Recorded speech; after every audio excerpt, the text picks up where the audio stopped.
महाराष्ट्रातील विधान परिषद निवडणुकीला बंडखोरीचं ग्रहण. महायुतीत 9 जागांवर बंडखोरी.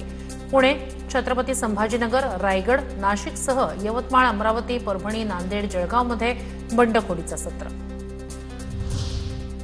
छत्रपती संभाजीनगरमध्ये विधान परिषदेच्या जागेसाठी शिवसेनेत बंडखोरी. महायुतीत जागा भाजपला सुटलेली असताना सत्तारांचा मुलगा समीर सत्तार यांच्याकडूनही अर्ज दाखल.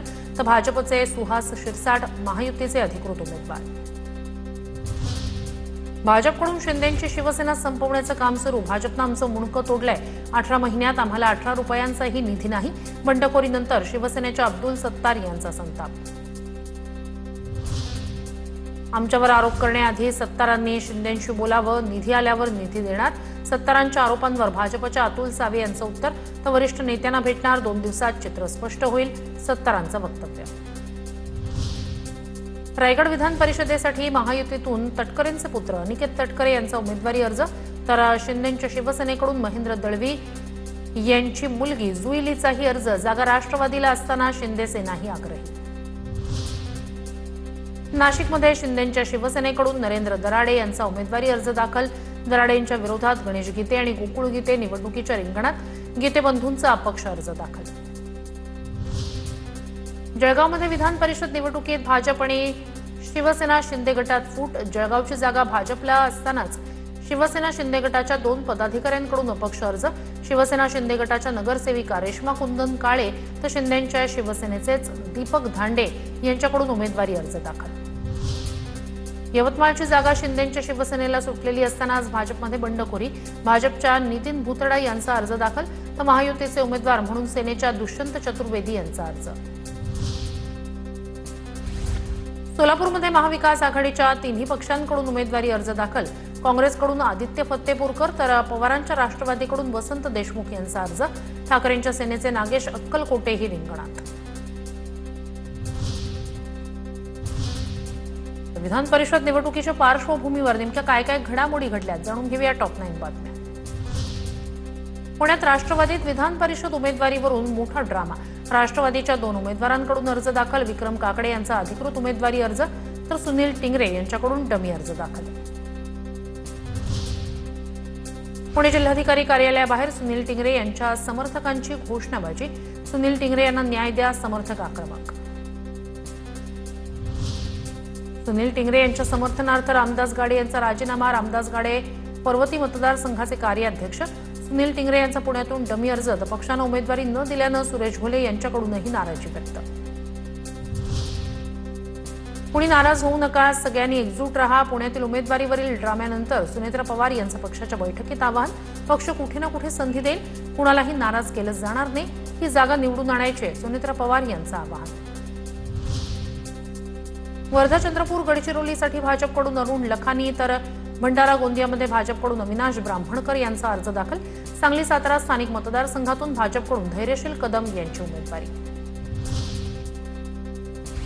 महायुतीत सोलापूरची जागा भाजपकडे. राजेंद्र राऊत यांना उमेदवारी. तर अहिल्यानगरमध्ये भाजपकडून प्राजक्त तनपुरे यांचा अर्ज दाखल.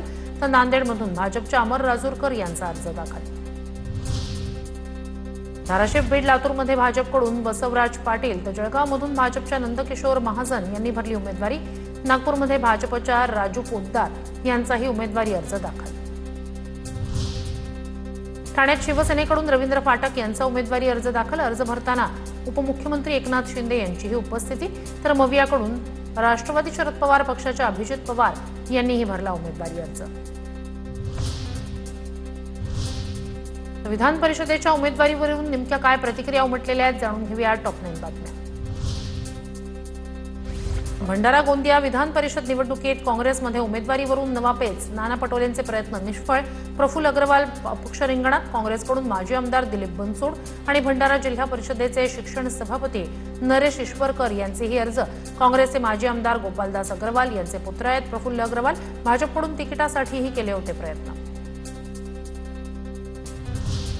सांगली, सातारा विधान परिषदेसाठी इच्छुक शेखर गोरे यांची सोशल मीडियावर भावनिक पोस्ट व्हायरल. साहेब, मी नक्की कुठे चुकलो अशी पोस्टमधून मुख्यमंत्री फडणवीसांना विचारणा. भाजपकडून इथून धैर्यशील कदम यांना उमेदवारी. तर पक्ष योग्य संधी देईल, मंत्री जयकुमार गोरे यांची प्रतिक्रिया. मवियाकडून विधान परिषदेच्या 3 जागांवर अधिकचे उमेदवार. सोलापूरमध्ये मवियातील तिन्ही पक्षांकडून उमेदवार, नांदेडमधून काँग्रेस आणि ठाकरे सेनेकडून प्रत्येकी 2-2 उमेदवारी अर्ज दाखल. नांदेडमधील मवियाचा अधिकृत उमेदवार 4 तारखेला ठरणार. सांगली विधान परिषदेसाठी मवियात बिघाडी होण्याची शक्यता.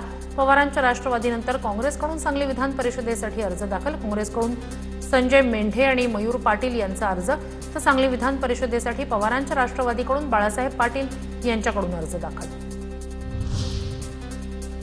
उमेदवारी देताना भाजपला कार्यकर्त्यांचा विसर पडतो. सुप्रिया सुळे यांचे होणारे व्याही. अरुण लखानी यांच्या उमेदवारीवरून वडेट्टीवारांची भाजपवर टीका. दरम्यान वर्धा, चंद्रपूर, गडचिरोलीसाठी अरुण लखानी भाजपचे उमेदवार. भविष्यात लखानी राष्ट्रवादीचे कार्याध्यक्ष होऊ शकतात. संजय राऊत यांचं अरुण लखानींवर मिश्किल वक्तव्य. तर भविष्यात राऊत काँग्रेसचे कार्याध्यक्ष होऊ शकतात. नवनाथ बन यांचं राऊतांना प्रत्युत्तर. सांगली, सातारा विधान परिषदेसाठी धैर्यशील कदम यांना उमेदवारी. हा 32 वर्षाच्या कामाचा सन्मान. धैर्यशील कदम यांची प्रतिक्रिया. जिल्हा परिषदेसाठी महायुती म्हणून लढलो, तसंच या निवडणुकीत सुद्धा लढणार आणि नक्कीच महायुती एकसंध असल्यामुळेच माझा विजय होईल. धाराशिव विधान परिषदेचे उमेदवार बसवराज पाटील यांची प्रतिक्रिया. माझ्यासारख्या सामान्य कार्यकर्त्याला उमेदवारी मिळणं हे फक्त भाजपमध्येच शक्य. उमेदवारी मिळाल्यानंतर अविनाश ब्राह्मणकर यांची प्रतिक्रिया.